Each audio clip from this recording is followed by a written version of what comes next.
मेरे प्रिय आत्मा, जैसे अंधेरे में कोई अचानक दिए को जला दे और जहां कुछ भी दिखाई न पड़ता हो वहां सभी कुछ दिखाई पड़ने लगे, ऐसे ही जीवन के अंधकार में समाधि का दिया है। या जैसे कोई मरुस्थल में वर्षों से वर्षा न हुई हो और धरती के प्राण पानी के लिए प्यास से तड़पते हों और फिर अचानक मेघ घिर जाए और वर्षा की बूंदें पड़ने लगे, तो जैसा उस मरुस्थल के मन में शांति और आनंद नाच उठे, ऐसा ही जीवन के मरुस्थल में समाधि की वर्षा है। यह जैसे कोई मरा हुआ अचानक जीवित हो जाए और जहां श्वास न चलती हो वहां श्वास चलने लगे और जहां आंखें न खुलती हो वहां आंखें खुल जाएं और जहां जीवन तिरोहित हो गया था वहां वापस उससे पदचाप सुनाई पड़ने लगे, ऐसा ही मरे हुए जीवन में समाधि का आगमन है।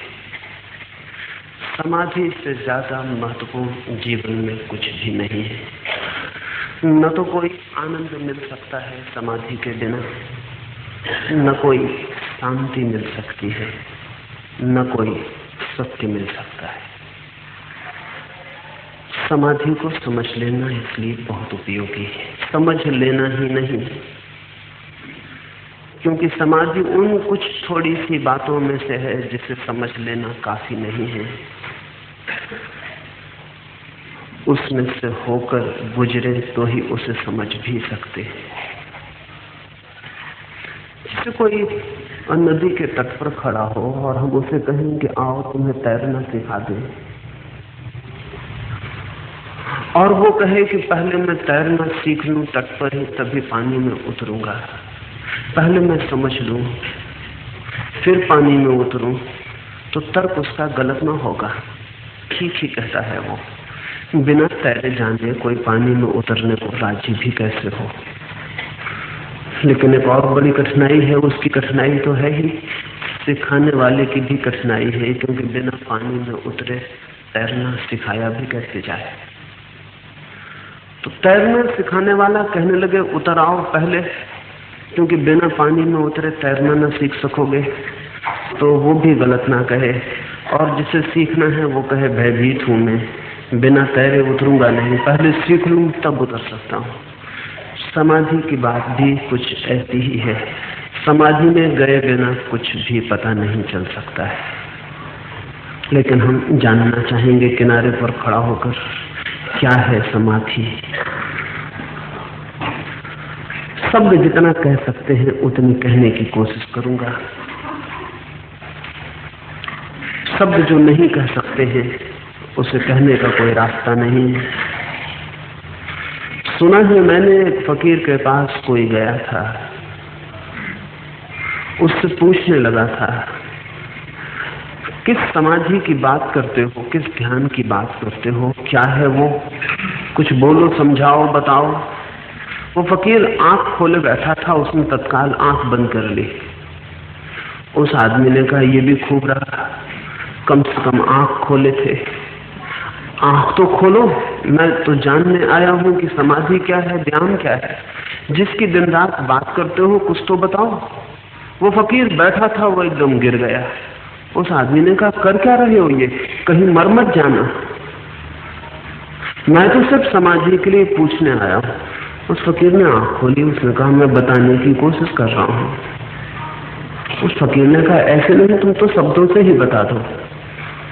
वो फकीर कहने लगा शब्दों में जो कहा जा सकता है वो समाधि के संबंध में कुछ भी न होगा, इसलिए मैंने तुम्हें कुछ करके बताया है।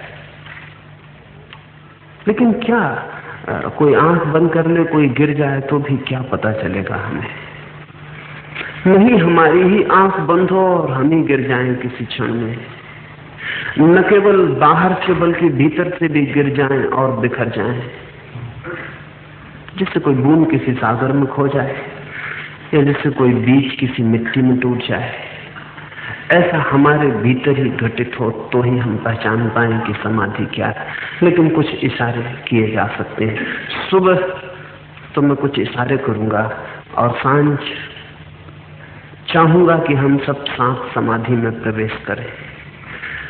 तो जिनकी सुनने में उत्सुकता है वे सिर्फ सुबह ही आएंगे, जिनकी तैरने में भी उत्सुकता है, जो जाना ही चाहते हैं, वे सांझ आएंगे। सुबह हम बात करेंगे और सांझ स्वाद लेने की कोशिश करेंगे। लेकिन ध्यान रहे, बात से समझ में नहीं आएगा, स्वाद से ही समझ में आ सकता है। ये भी मैं सोचता हूं कि अच्छा होगा कि मैं इस तरह समझाने की कोशिश करूं, ये बताने की कोशिश करूं कि मैं उस द्वार पर कैसे पहुंच गया। शायद उससे रास्ता साफ हो सके, शायद आपको भी लगे कि ये रास्ता चला जा सकता है। निरंतर लोग मुझसे पूछते भी हैं उस समाधि पर कैसे पहुंचे। एक छोटी सी घटना से मैं शुरू करना चाहता हूं।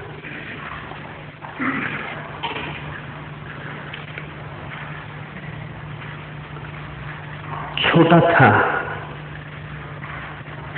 तो जिनके पास में बड़ा हुआ, दुर्भाग्य से या सौभाग्य से वो बहुत जल्दी दुनिया से विदा हो गए। 7 ही वर्ष का था तब उनकी मृत्यु आ गई और मैंने उन्हें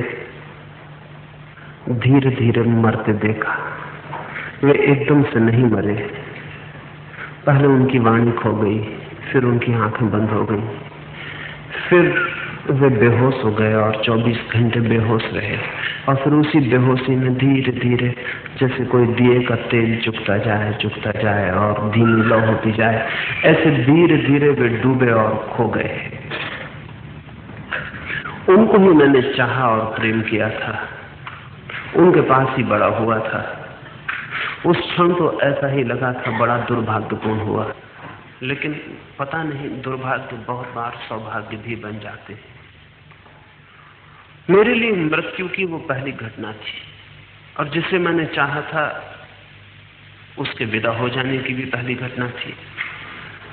सारा घर तो रोने लगा, दुखी और पीड़ित होने लगा, पर मुझे निरंतर एक ही बात मन में लगने लगी कि अगर वो नहीं रहे हैं तो अब मेरे रहने की भी क्या जरूरत है, और जिसे मैंने प्रेम किया वही नहीं है तो अब मैं भी ना रहूं। मुझे रोना भी ना सूझा। अब आज मुझे समझ में आता है कि रो के हम दुख प्रकट तो करते हैं, शायद दुख को बहाने की कोशिश करते हैं। अब मैं समझ पाता हूं कि रो धोकर चीख चिल्लाकर वो जो पीड़ा हम पर उतरी है उससे हम छुटकारा पा लेते हैं, उसकी रिलीज हो जाती है, वो निकल जाती है। मैं नहीं रो सका क्योंकि मुझे लगा कि अगर कोई जिसे मैंने चाहा है समाप्त हो गया है तब मैं भी समाप्त हो जाऊं, मुझे भी जीने की कोई जरूरत नहीं है।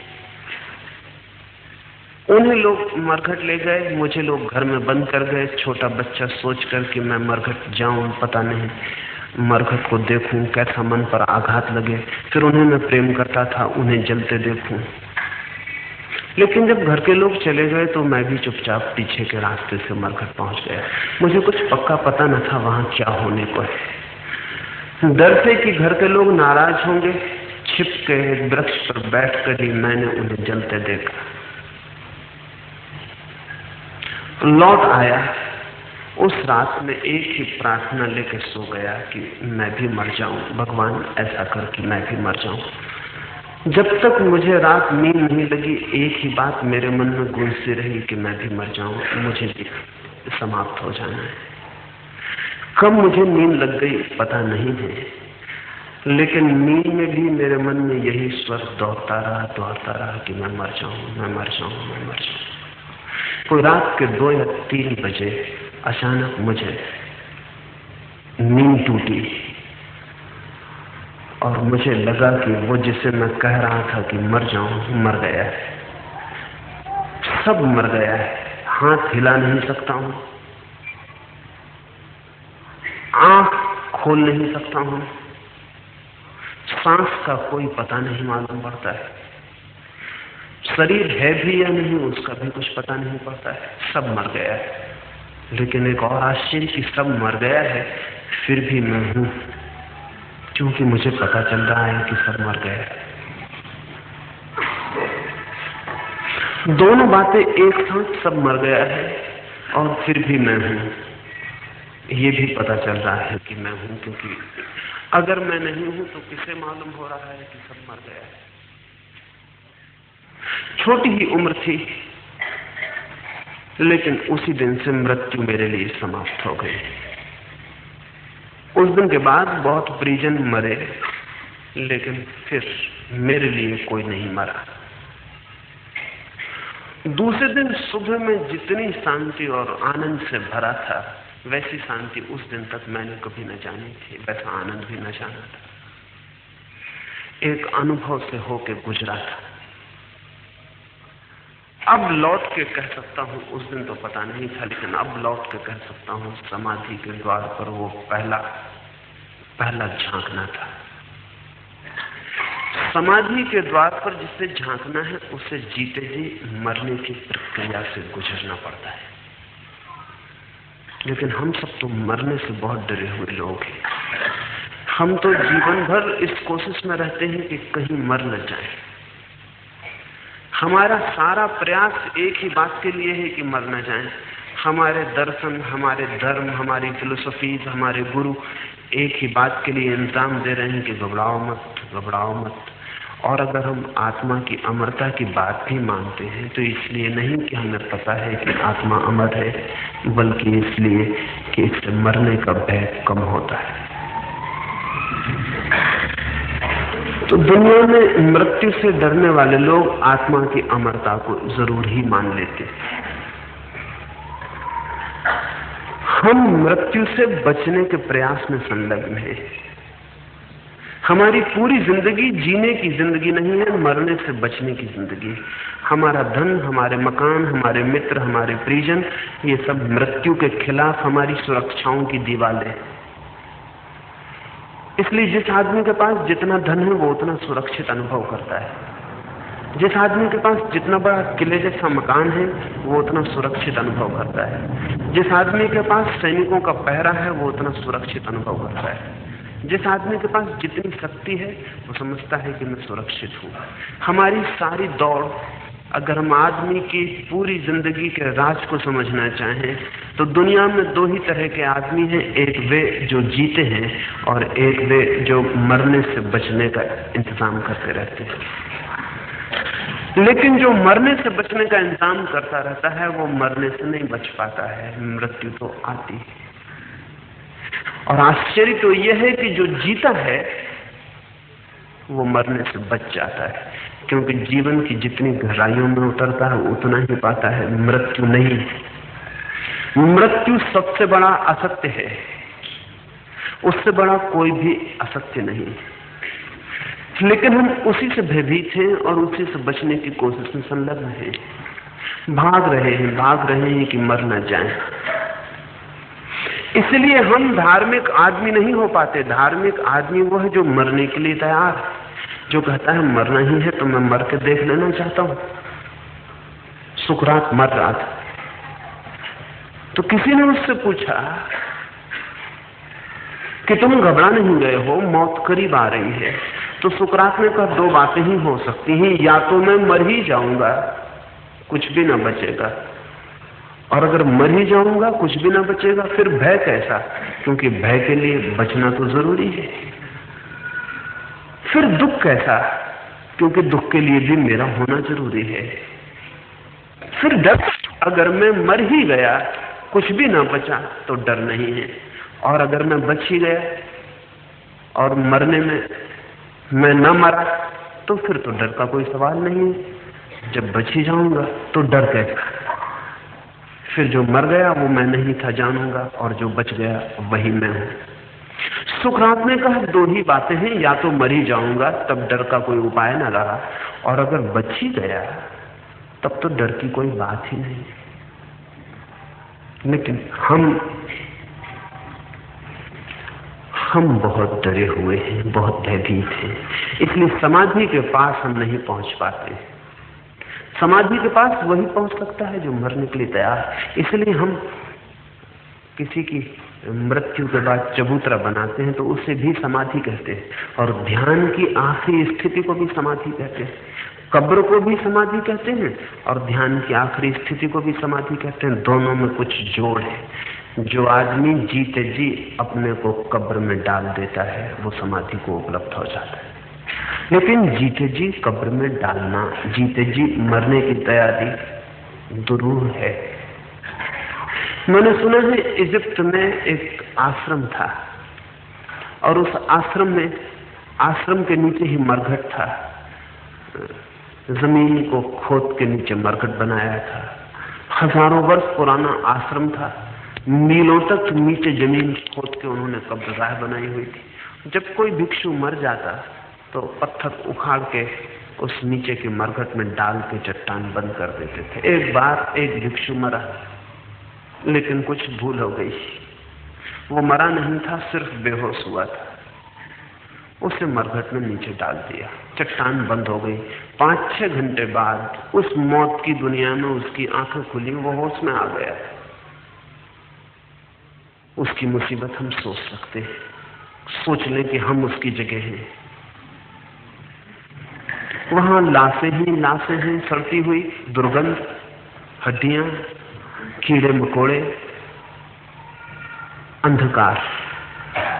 और उस भिक्षु को पता है कि जब तक अब और कोई ऊपर न मरे तब तक चट्टान का द्वार न खुले। और उसे ये भी पता है कि अब वो कितना ही चिल्लाया, जानते हुए भी चिल्लाया कि आवाज ऊपर तक नहीं पहुंचेगी, क्योंकि आश्रम मील भर दूर है। और मरघट पर तभी आते हैं आश्रम के लोग जब कोई मरता है, और बड़ी चट्टान से द्वार बंद है। फिर भी जानते हुए, हम भी बहुत बार जानते हुए चिल्लाते हैं, जानते हुए कि आवाज नहीं पहुंचेगी। मंदिरों में लोग चिल्ला रहे हैं, जानते हुए कि आवाज कहीं भी नहीं पहुंचेगी। हम सब चिल्ला रहे हैं, जानते हुए कि आवाज नहीं पहुंचेगी। आदमी जानते हुए भी चिल्लाया चला जाता है। जहां आशा नहीं है वहां भी आशा किए चला जाता है। वो आदमी बहुत चिल्लाया, उसका गला लग गया, आवाज निकलनी बंद हो गई। शायद हम सोचेंगे कि उस आदमी ने आत्महत्या कर ली होगी, लेकिन नहीं, उस आदमी ने आत्महत्या नहीं की। वो आदमी थोड़े बहुत दिन नहीं, 7 साल उस कब्र के भीतर जिंदा रहा। वो कैसे जिंदा रहा? उसने सड़ी हुई लाशों को खाना शुरू कर दिया। उसने कीड़े मकोड़े जो लाशों में पलते थे उनको खाना शुरू कर दिया। मरघट की दीवारों से नालियों का जो पानी चूता था वो चाट के पीने लगा, इस प्रतीक्षा में कि कभी ना कभी तो कोई मरेगा ही, द्वार तो खुलेगा ही, आज नहीं कल नहीं परसों। कब सूरज उगता उसे पता ना चलता, कब रात आती उसे पता ना चलता। 7 साल बाद कोई मरा, चट्टान उठाई गई तो वो आदमी बाहर निकला, और वो खाली बाहर नहीं निकला। इजिप्ट में रिवाज है कि मरने वाले आदमियों को नए कपड़े पहना दिए जाते और उनके साथ 2-4 कपड़े कीमती रख दिए जाते, कुछ पैसे रुपए भी रख दिए जाते। तो उसने सब मुर्दों के कपड़े और पैसे इकट्ठे कर दिए। जब निकलेगा तो लेता चला जाए। तो वो एक बड़ी पोटली बांध के कपड़े और एक बड़ी थैली में सब रुपए भर के बाहर आया। उसे तो कोई पहचान ही नहीं सका। मरघट पे जो लोग आए थे वो तो घबरा के भागने लगे कि वो कौन है। उसके बाल जमीन छूने लगे थे, उसकी आंखों की पलकें इतनी बड़ी हो गई थी कि आंख नहीं खुलती थी। उसने कहा, भागते हो, पहचाने नहीं? मैं वही हूं जिससे तुम 7 साल पहले नीचे डाल गए थे। उन्होंने कहा, लेकिन तुम जिंदा कैसे रहे? अगर 6 घंटे बाद होश में भी आ गए थे तो बचे कैसे? तुमने आत्महत्या न कर ली? 7 साल तुम इस मरघट में रहे कैसे? उस आदमी ने कहा, मरना इतना आसान तो नहीं। मैं भी सोचता था मैं भी यही सोचता, अगर कोई और उस मरघट में गिरा होता तो मैं भी यही सोचता कि पागल जीने की बजाय मर जाते। लेकिन अब मैं कह सकता हूं मरना इतना आसान नहीं। मैंने जीने की पूरी कोशिश की, और जीने के लिए जो भी मैंने किया है वो भी घबराने वाला है। आज अगर फिर से सोचूं तो शायद न कर पाऊं। हम भी सोचेंगे कि वो आदमी कैसा आदमी रहा होगा, लेकिन वो आदमी ठीक हमारे जैसा आदमी था। हम भी उसकी जगह होते तो यही करते। और जिसे हम जिंदगी कह रहे हैं, क्या वो जिंदगी उस मरघट से बहुत भिन्न है? और जिसे हम भोजन कह रहे हैं, क्या वो उस मरघट में किए गए भोजन से बहुत भिन्न है? और जिसे हम कपड़े और रुपए का इकट्ठा करना कह रहे हैं, वो भी क्या मुर्दों से छीने गए रुपए और कपड़े नहीं? बाप बूढ़ा हो गया हो तो चाहे बच्चे कहीं या न कहीं सोना विदा हो जाए, वो मुर्दे के कपड़े और पैसे छीनने के लिए उत्सुक है।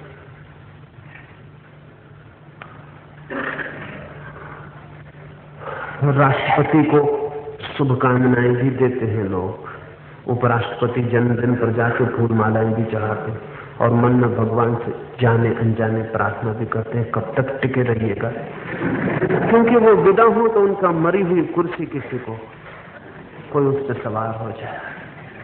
इसलिए दिल्ली में कोई मरता है तो जो लोग चेहरे आंसू लिए हुए मरघट की तरफ ले जाते मालूम पड़ते हैं, वही तैयारी भी कर रहे होते हैं उसी वक्त की कौन उसकी मरी हुई कुर्सी पे बैठ जाए, कहीं ऐसा ना हो कि दूसरा बैठ जाए।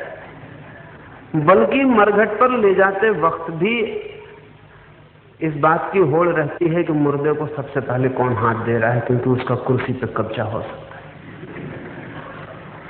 मैंने सुना है कि गांधी मरे तो जिस टैंक पे चढ़ा के उनको ले जाया गया था उस पे भी खड़े होने की प्रतियोगिता थी कि कौन कौन नेता उस पर खड़े हो जाए, क्योंकि दुनिया उनको देख ले कि वसीयतदार कौन। इस जिसको हम जिंदगी कहते हैं ये भी एक बड़ा मरघट है, जिसमें क्यों है मरने वालों का, कोई अभी मरेगा, कोई थोड़ी देर बाद, कोई फिर थोड़ी देर बाद, कोई कल, कोई परसों, लेकिन सब मरेंगे। और इसमें जो मकान है हमारे पास वो मुर्दों से छीने गए हैं, और जो कपड़े हैं वो भी, और जो धन है वो भी। और यहां भी हम जी रहे हैं बिना किसी आनंद को जाने, बिना किसी शांति को पाए, लेकिन सिर्फ एक आशा में कि शायद कल शांति मिले, कल आनंद मिले, कल कुछ मिल जाए। तो कल तक तो जीने की कोशिश करो, किसी भी भांति कल तक जी लो, कल शायद कुछ मिल जाए। लेकिन मैं आपसे ये कहना चाहता हूं कि जो मरने के लिए तैयार नहीं है उसे कभी कुछ न मिल सकेगा। और हम बहुत बार मरे, लेकिन हम मरने से इतने भयभीत हैं कि मरने के बहुत पहले बेहोश हो जाते हैं, इसलिए हमें मृत्यु की कोई याद नहीं रह जाती। हम बहुत बार मरे हैं और बहुत बार जन्मे हैं, लेकिन हर बार मरने और जन्मने की क्रिया इतनी ज्यादा हमें डरा देती है कि हम बेहोशी में ही पैदा होते हैं और बेहोशी में ही मरते हैं। इसलिए उसकी मेमोरी, उसकी स्मृति नहीं बन पाती और गैप पड़ जाता है। इसलिए पिछले जन्म की भी स्मृति हमें नहीं रह जाती। पिछले जन्म की स्मृति न रह जाने का और कोई कारण नहीं है। पिछले जन्म की स्मृति न रह जाने का एक ही कारण है कि बीच में आई मृत्यु, और मृत्यु में हम इतने भयभीत हो गए कि बेहोश हो गए, और उस बेहोशी का जो अंतराल है उसने स्मृति को दो हिस्सों में तोड़ दिया। पिछली स्मृति अलग टूट गई, ये स्मृति अलग टूट गई। इतना बड़ा बीच में गैप अंतराल पड़ गया कि दोनों को जोड़ना मुश्किल है। हाँ, कोई मरने की कला सीख जाए तो पिछले जन्म को स्मरण कर सकता है, क्योंकि तब फिर वो उस अंतराल को जोड़ सकता है। जन्मते भी हम बेहोश हैं, बहुत बार जन्मे हैं लेकिन बेहोश जन्मे हैं, क्योंकि जन्म भी, ये जान के हैरानी होगी, बच्चे को मृत्यु जैसा ही मालूम होता है। जब एक बच्चा मां के पेट से जन्मता है तो उस बच्चे को मृत्यु जैसी ही प्रतीति होती है। वो इसलिए मृत्यु जैसी प्रतीति होती है कि जिसे उसने 9 महीने तक जीवन समझा वो अंत पर आ गया। जिसे उसने जीवन माना वो अब समाप्त हो रहा है, और आगे के जीवन का तो उसे कुछ भी पता नहीं है। आगे तो भय है, मां के पेट का सारा आराम, सारी सुविधा, सारा सुख सब छिन रहा है, और आगे का तो उसे पता नहीं है। उसकी दुनिया से वो उखाड़ा जा रहा है, अपरूट किया जा रहा है, सब जड़ें टूट जाएंगी। तो बच्चे को जिसे हम जन्म कहते हैं वो मृत्यु की तरह ही प्रतीत होता है, इसलिए बच्चा भी बेहोश ही जन्मता है, होश में नहीं होता। और जिसे हम मृत्यु कहते हैं वो भी जन्म है किसी और अर्थों में, लेकिन हम भी बेहोश मरते हैं, क्योंकि हमें लगता है जो था वो छूट रहा है, और जो आएगा वो तो अपरिचित है, आएगा भी नहीं भी आएगा, पता नहीं क्या होगा। हर मृत्यु जन्म है और हर जन्म मृत्यु है। इस जगत में ना तो कुछ समाप्त होता है और ना कुछ शुरू होता है। जिसे हम शुरुआत कहते हैं वो किसी चीज की समाप्ति है, और जिसे हम समाप्ति कहते हैं वो किसी चीज की शुरुआत है। जिसे हम सांझ कहते हैं वो दिन का अंत है और रात का प्रारंभ है, और जिसे हम सुबह कहते हैं वो रात का अंत है और दिन का प्रारंभ है। और इस जगत में कुछ भी पूर्ण अंत को नहीं पहुंचता है, और इस जगत में कुछ भी पहला प्रारंभ नहीं है। इस जगत में अंत है, प्रारंभ है, प्रारंभ है, अंत है, शुरुआत है, अंत है, शुरुआत है, अंत है। कोई चीज कहीं जाके न समाप्त होती और न कहीं शुरू होती, इसलिए जीवन अनंत है। लेकिन मरने का डर बेहोश कर देता है, और मरने के डर के कारण ही हम समाधि में कभी प्रवेश नहीं कर पाते। कितने लोग हैं जो मुझसे कहते हैं, कल ही एक मित्र कहते थे, आप ध्यान की बात तो कहते हैं लेकिन अभी समझ में नहीं आती, उतर भी नहीं पाते, नहीं उतर पाएंगे। जब तक मन की बहुत गहराई में मरने की तैयारी न हो तब तक समाधि में नहीं उतरा जा सकता है। लेकिन जो लोग ध्यान करने आते हैं वो इसलिए करने आते हैं कि शायद ध्यान भी मरने से बचने की एक तरकीब बन जाए। वे भी ये सोचते हैं कि शायद ध्यान के द्वारा आत्मा अमर है ऐसा पता चल जाए, चलेगा पता, लेकिन वो उसी को पता चलेगा जो मरने के लिए तैयार है। ध्यान से चलेगा पता कि आत्मा अमर है, लेकिन उसे नहीं जो सिर्फ आत्मा की अमरता का पता लगाने चला आया है, उसे जो मरने के लिए तैयार है। मरने की तैयारी ही उसे उस जगह पहुंचा देती है जहां न मरने वाले का पता चलता है।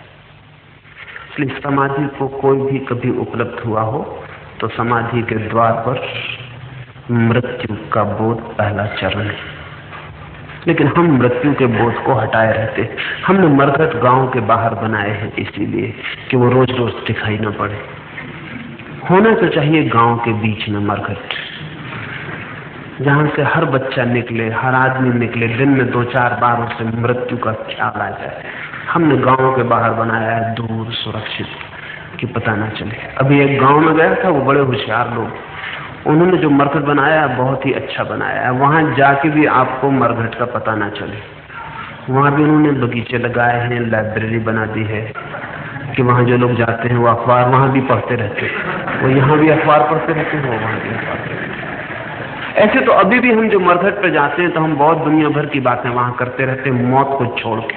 वो मौत को छोड़ देते हैं और सदा एक ख्याल बनाए रखते हैं कि सदा कोई और मरता है, मैं कभी नहीं मरता हूं। इसलिए हम दूसरों को छोड़ आते हैं कि ये भी मर गया, ये भी मर गया। हम कभी नहीं मरते, मैं कभी नहीं मरता हूं, दूसरे मरते हैं। और जब 10-5 आदमियों को कोई आदमी मरघट पहुंचाया आता तो और आश्वस्त हो जाता है कि मैं कैसे मरूंगा, मैं तो दूसरों को पहुंचाने का काम करता हूं। मैंने न मालूम कितने लोगों को पहुंचा दिया, अब मुझे कौन पहुंचाएगा। हिटलर जैसे लोगों की मनस्थिति में जो गहरे उतरे हैं, उनका ख्याल ये है कि ऐसे लोग मृत्यु से डरे हुए लोग हैं और दूसरे को मार के आश्वासन पाते हैं कि मैंने तो इतने लोगों को मार डाला, मुझे कौन मार सकता है। चंगेज या तैमूर या हिटलर या मुसोलिनी या स्टालिन या माओ, ये सारे के सारे लोग मृत्यु से डरे हुए लोग हैं और मृत्यु से बचने की प्रक्रिया में ही ये दूसरों को मार रहे हैं। क्योंकि जब एक आदमी लाख आदमी को मारे, अब अंदाज है कि हिटलर ने कोई 70-80 लाख लोगों को मारा, स्टालिन ने कोई 1 करोड़ लोगों को मारा। जब कोई एक आदमी 1 करोड़ लोगों को मारे तो एक अर्थ में परमात्मा जैसा हो जाता है। उसे लगता है कि 1 करोड़ मिटा दिए, मुझे कौन मिटा सकता है। बहुत गहरे में उसे ये आश्वासन मिलता है कि मैं मिटाने वाला हूं, मैं मिटने वाला नहीं। परमात्मा जैसा अपने को अनुभव करने के 2 ही रास्ते हैं, या तो हम मिटाने में उसकी होड़ कर लें या बनाने में उसकी होड़ कर लें। तो बनाने में तो उसकी होड़ नहीं कर पाते हैं, फिर मिटाने में करना आसान पड़ जाता है। तो मिटा के हम ईश्वर जैसे हो जाते हैं। लेकिन है मृत्यु का भय। इसलिए हिटलर जैसा आदमी जो इतने लोगों को मारता है, वो भी बहुत डरा हुआ आदमी। वो रात कमरे में किसी को प्रवेश नहीं करने देगा। इसलिए उसने शादी भी ना की कि कम से कम पत्नी को तो प्रवेश करने ही देना पड़ेगा। शादी नहीं की इसी डर से कि कहीं एक स्त्री को कमरे में आने देना पड़ेगा और पता नहीं स्त्री धोखा दे जाए, जहर पिला दे, गोली मार दे, दुश्मन से मिल जाए। तो उसने विवाह नहीं किया। हिटलर ने मरते वक्त विवाह किया, मरने के घंटे भर पहले। जब बर्लिन हार गया और जब हिटलर जहां छिपा था उस कटघरे के सामने ही बम गिरने लगे और दुश्मन के हवाई जहाज बर्लिन पे चक्कर मारने लगे, तब उसने अपने एक मित्र को कहा कि उस स्त्री को लेवा लाओ जो 12 वर्षों से विवाह की मेरे साथ प्रतीक्षा करती। पर उन मित्रों ने कहा कि अब क्या अर्थ है। पर उसने कहा कि अब मैं निर्भय हूं, अब मरना निश्चित ही है, उसे ले आओ। एक सोए हुए पादरी को जबरदस्ती उठा के लाया गया। उस नीचे की तलघरे में 4-6 आदमियों के सामने हिटलर का विवाह हो गया। और विवाह के बाद जो उन्होंने सुहागरात का पहला काम किया वो था जहर पी लेना दोनों ने, और दोनों जहर पी के मर गए। लेकिन तब वो निश्चिंत था कि अब किसी को इतने निकट लिया जा सकता है, अब कोई डर नहीं। दुनिया में जितने बड़े हत्यारे हुए हैं सब मृत्यु से डरे हुए लोग। दूसरे की हत्या हम करते इसलिए ताकि हम आश्वस्त हो सकें कि मैं नहीं मरूंगा, मेरी कोई हत्या नहीं कर सकता है।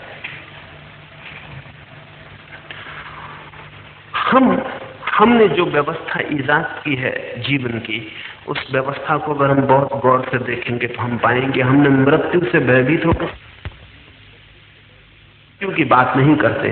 बचपन की मुझे याद है जिस घटना की मैंने बात कही, क्योंकि उस घटना के बाद मेरे लिए मृत्यु सवाल न रहा। सन्यासी गांव में आए हुए थे और गांव में बड़ी चर्चा थी, मैं भी उन्हें सुनने गया था।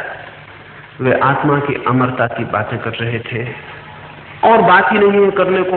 मरे हुए और मरने से डरे हुए लोगों को सबसे प्रीतिकर यही लगता है कि बार बार दोहराओ और समझाओ कि आत्मा अमर।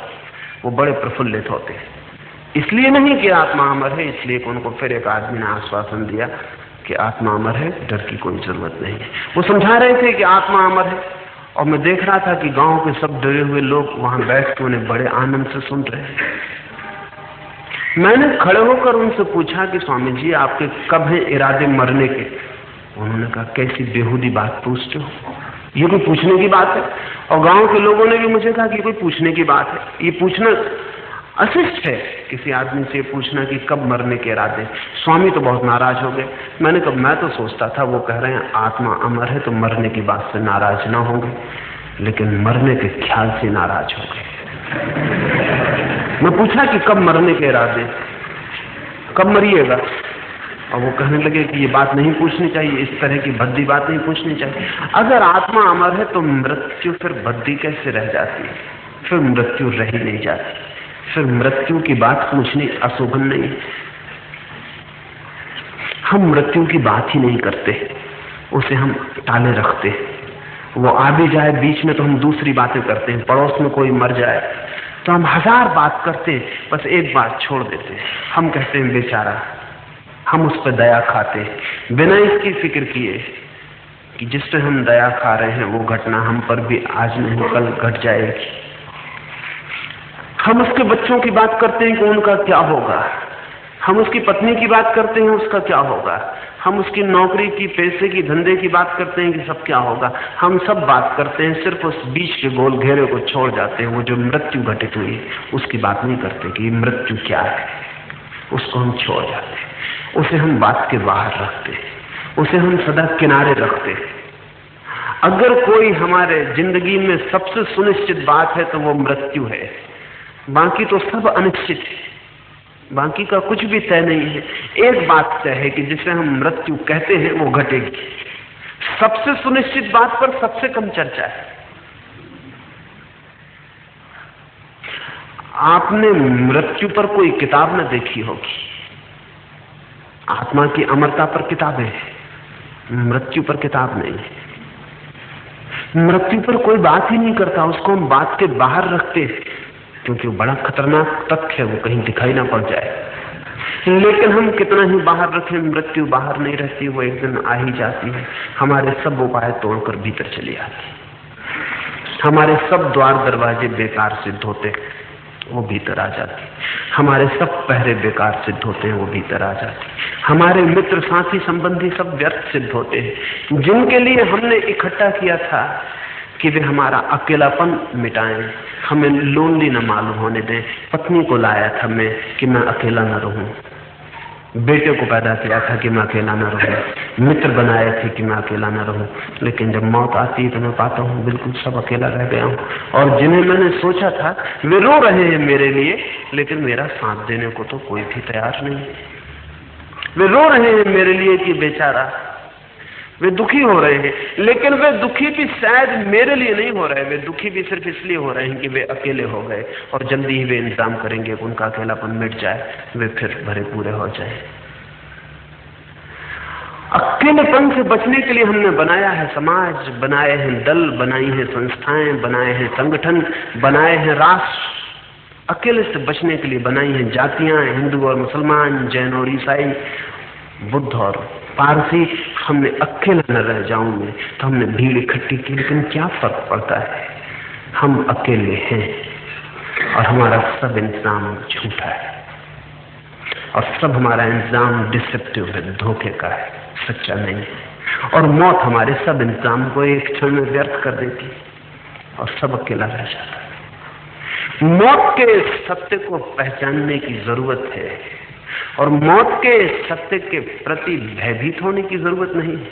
फिर भय का कोई प्रयोजन भी नहीं है, क्योंकि जैसा सुकरात ने कहा, ठीक ही कहा कि अगर मरूंगा बिल्कुल तो मर ही जाऊंगा, फिर बात ही क्या करनी, और अगर नहीं मरूंगा तो नहीं मरूंगा, फिर भी क्या बात करनी। हमारी व्यवस्था मौत से बचने की हमें ध्यान के करीब नहीं पहुंचने देती, समाधि के करीब नहीं पहुंचने देती। इसलिए हमने ध्यान और समाधि से बचने के लिए दूसरी धार्मिक क्रियाएं ईजाद की, जबकि समाधि ही धर्म का मूल आधार है, बाकी सब क्रियाएं धोखा है। समाधि से बचने के लिए हमने प्रार्थना ईजाद की, समाधि से बचने के लिए हमने जब तक ईजाद किया है, समाधि से बचने के लिए हमने मंत्र तंत्र न मालूम क्या क्या ईजाद किया है। लेकिन समाधि से बचने के लिए धर्म का जो जाल हमें चारों तरफ दिखाई पड़ता है वो रिचुअल है, क्रियाकांड है। वो हमें मरने की दिशा में गति नहीं देता, वो हमें जीने का सहारा देता है। वो हमसे कहता है घबराओ मत, आश्वासन देता है। धर्म का कोई भी आश्वासन नहीं है। धर्म तो कहता है आओ मिटो और मर जाओ, लेकिन जैसे ही कोई मरने को पूरी तरह राजी होकर जाता है, वो पाता है कि कुछ है जो कि मरता ही नहीं। इस कुछ को जानते हुए, जागते हुए पहचान लेना जरूरी है। फिर कभी मृत्यु नहीं है, फिर मरेंगे हम होश से। और जो आदमी एक बार होश से मर गया, उसकी सारी जिंदगी का अर्थ, उसके जन्मों की व्यवस्था, उसकी सारी यात्रा बदल जाती है। लेकिन होश से मरने के लिए कॉन्शियस डेथ के पहले हमें जीते जी मरने का कुछ अनुभव करना पड़ेगा कि हम जीते जी मरने की किसी दिशा में उतर जाएं, हम जीते जी मर जाएं। जीसस का एक बहुत कीमती वचन है, कहा है जीसस ने, जो अपने को बचाएगा वो मिट जाएगा और जो अपने को मिटाने को राजी है वो बचा लिया जाता है। ठीक ही कहा है, एकदम ठीक कहा है। शायद जीसस का सूली पे लटकना उसका ही प्रतीक है मिटने का, पूरी तरह मिटने का। लेकिन जीसस तो सूली पर लटके उनके अनुयायियों ने बड़ी तरकीब निकाली। वो एक छोटी सी सूली बना के गले में लटकाए हुए। अब सूली पे गला लटके ये तो समझ में आता है, गले में सूली लटके ये बिल्कुल समझ में नहीं आता।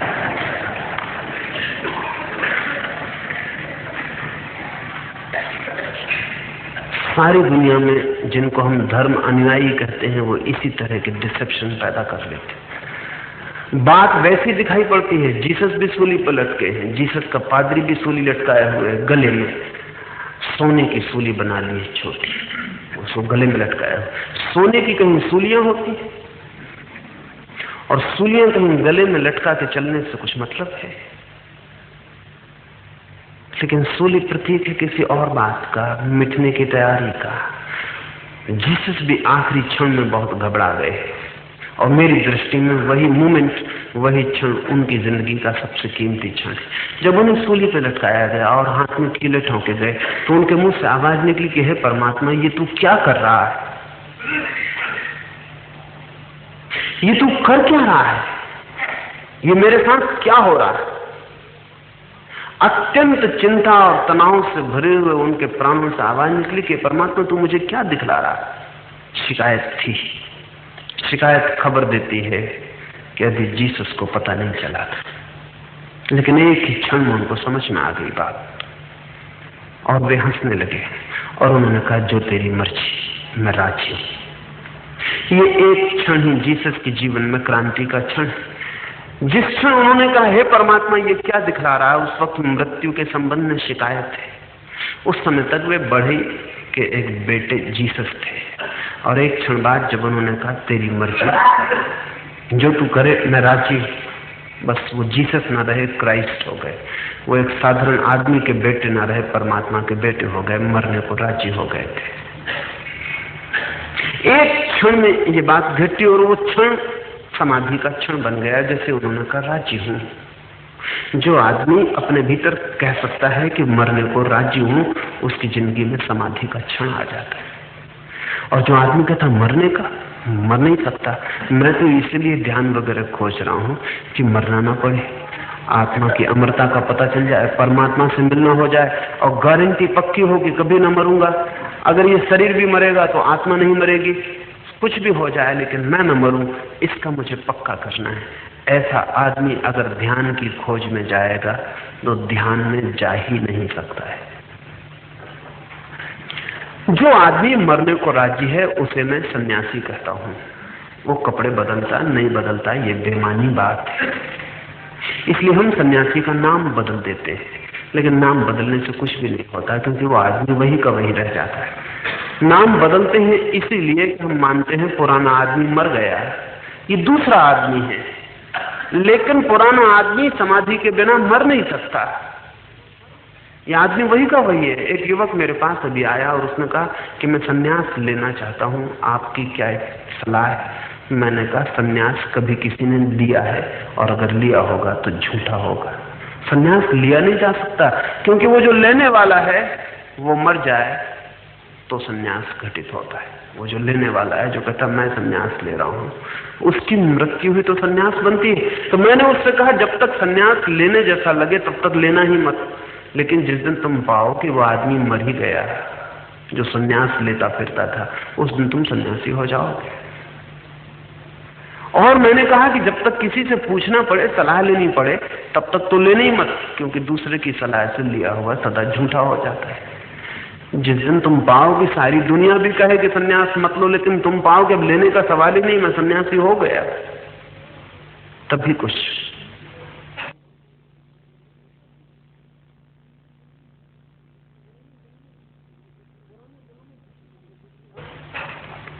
पुराने दिनों में दीक्षा देते थे वो, जैसा मैंने जीसस की बात कही वैसी ही सारी दुनिया में बात हो गई। दीक्षा देते थे सन्यासी को तो उसे मरघट पर ले जाते थे, उसे चिता पर सुलाते थे, चिता में आग लगाते थे, वो प्रतीक था। फिर जलती हुई चिता से उसे उठाते थे और कहते थे वो आदमी मर गया जो तुम थे, अब एक दूसरे आदमी का जन्म हुआ। मुर्दे का सिर घोंट देते हैं ना, इसलिए सन्यासी का सिर घोंट देते थे, ये आदमी मर गया। फिर उसका नाम बदल देते थे, क्योंकि वो आदमी तो मर ही गया जो किसी का बेटा था, किसी का पति था, किसी का बाप था, किसी का भाई था, वो मर गया, इसलिए उसे दूसरा नाम दे देते थे। अब भी वही हो रहा है, लेकिन अब वो सब झूठा है।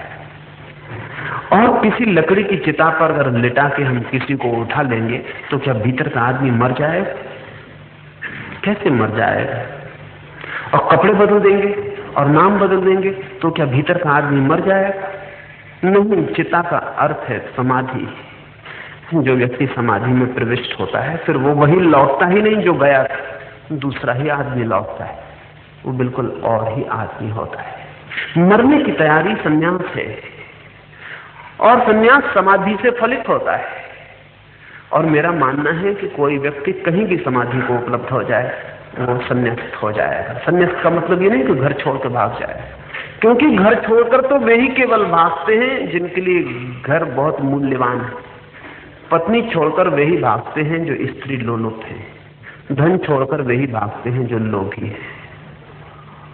लेकिन जिनके लिए सब जैसा है वैसा स्वीकार हो गया, वे कहीं भी नहीं भागते हैं, वे जहां हैं।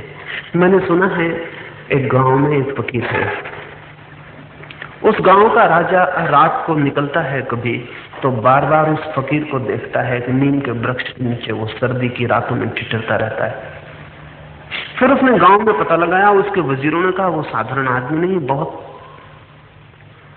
अद्भुत व्यक्ति है, कहीं पहुंच गया, कुछ पा लिया, कुछ हो गया है उसकी जिंदगी में। तो सम्राट ने एक रात उससे जाके कहा कि आप यहां न पड़े रहे, मेरे मन में बड़ी श्रद्धा का उदय हुआ है, चलें आप राजमहल में वही निवास करें।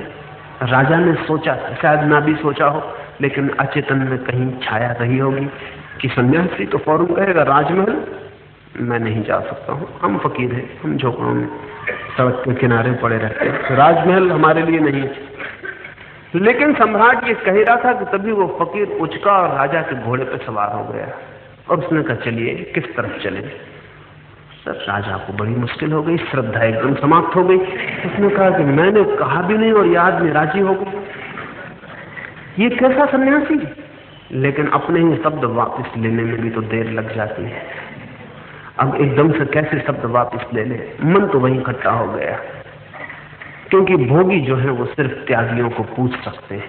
भोगियों की पूजा ने ही त्यागियों को पैदा किया हुआ है। इसलिए जिससे धन से जितनी ज्यादा लोलुपता होगी वो उस आदमी के पास जाके पैर छुएगा जिसने धन को लात मार दी होगी। वो इसलिए पैर छुएगा कि हाँ ये है कुछ आदमी, ये पहुंच गया वहां जहां मुझे भी पहुंचना चाहिए।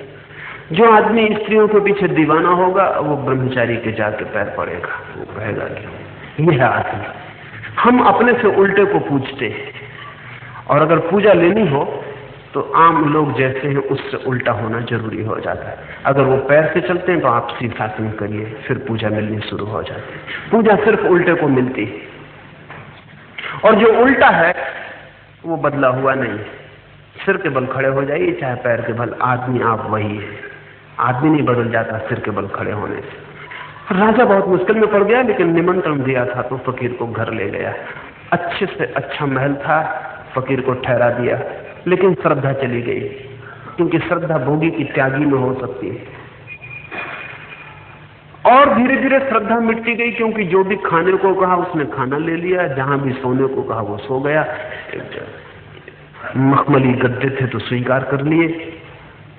तब तो राजा ने कहा बात सब खराब हो गई, मैं बड़ी गलती में पड़ गया, मैं किस तरह के आदमी को ले आया।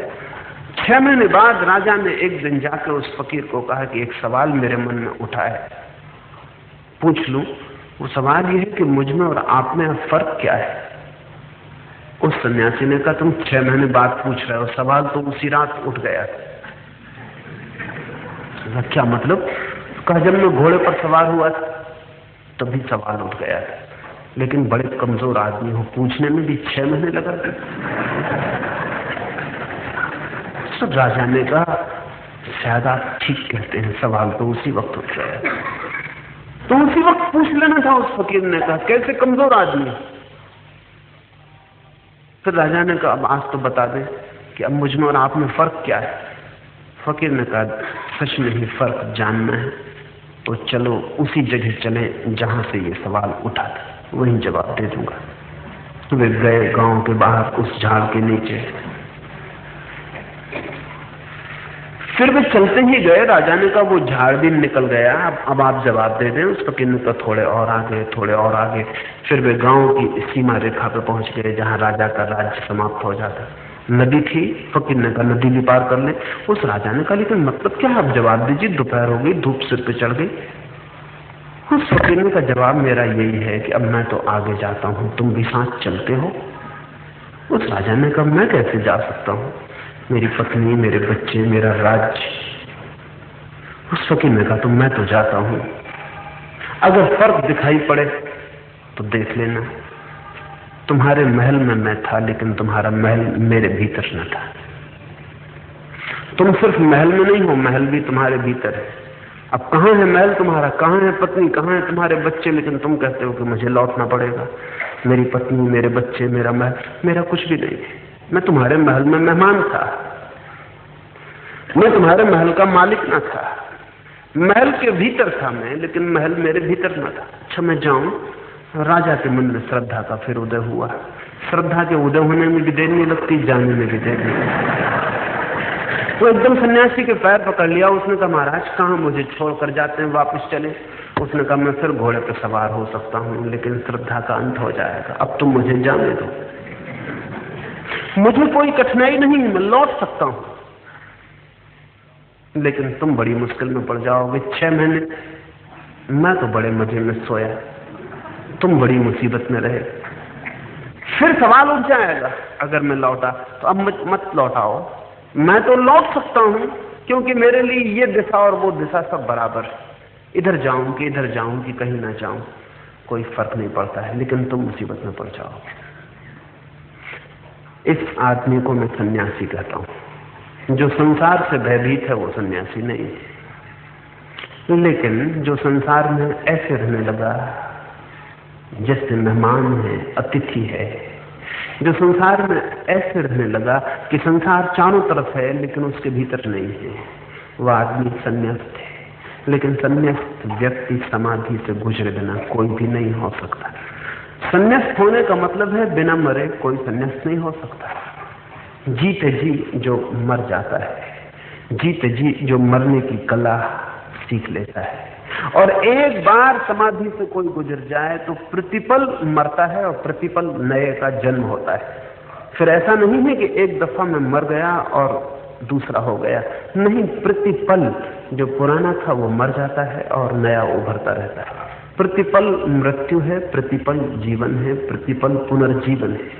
प्रतिपल मरता है पुराना, नया जन्म लेता है। और जब कोई व्यक्ति ऐसी स्थिति में हो जाता है तो उसके ऊपर अतीत का कोई बोझ नहीं है, अतीत का सब मर जाता है, और भविष्य की कोई चिंता नहीं है, क्योंकि जो नहीं आया उसकी चिंता कैसी। जिसके ऊपर सिर्फ वर्तमान के जीवन की पुलक रह जाती है, वो व्यक्ति परमात्मा के पूर्ण आनंद को उपलब्ध हो पाता है, और वो जान पाता है क्या है मुक्ति, क्या है मोक्ष, क्या है जीवन का अर्थ, क्या है जीवन की सुगंध, क्या है जीवन की ज्योति। लेकिन तैरना सीखना हो तो पानी में उतरना पड़े, और अगर अमृत को जानना हो तो मृत्यु में जाना पड़े। जैसे हम काले तख्ते पर सफेद खड़िया से लिखते हैं, सफेद दीवार पर भी लिख सकते हैं, दिखाई तो नहीं पड़ेगा, लिख सकते हैं। दिखाई तो तभी पड़ेगा जब काले तख्ते पर हम सफेद खड़िया से लिखें, उभर के दिखाई पड़ेगा। दिन में भी तारे होते हैं, आकाश में दिखाई नहीं पड़ते, मिट नहीं जाते हैं, दिन में भी होते हैं लेकिन दिखाई नहीं पड़ते। रात दिखाई पड़ते हैं क्योंकि काली चादर फैल जाती, उसमें तारे फिर चमक के दिखाई पड़ते हैं। अमावस की रात जैसे तारे दिखाई पड़ते हैं वैसे कभी भी दिखाई नहीं पड़ते। जितनी काली रात उतना तारा चमक के दिखाई पड़ता है। जो आदमी जितनी गहरी मृत्यु में से गुजरता है उतना ही अमृत का तारा उसे चमक के दिखाई पड़ने लगता है। गहरी मृत्यु की चादर घेर लेती है सब तरफ से, फिर बीच में वही दिया दिखाई पड़ता रह जाता है जो अमर है, जो नहीं मिटता है, नहीं मिट सकता है, उपाय नहीं मिटने का, मार्ग नहीं मिटने का, द्वार नहीं मिटने का। अमृत को जानना हो तो मृत्यु को जानना जरूरी है। ये बात उल्टी मालूम पड़ेगी, ये बात उल्टी मालूम पड़ेगी, लेकिन बीज से अगर हम कहें कि अगर वृक्ष बनना है तो मिटना जरूरी है, बीज मिटे तो वृक्ष बनता है, ऐसे ही अगर हम मिटे तो अमृत का पौधा हमारे भीतर खिलना शुरू हो जाए। अनूठी है सुगंध उसकी, अनूठा है संगीत, लेकिन हम अभागे उससे वंचित रह जाते हैं, क्योंकि हम उससे ही डरे रह जाते हैं।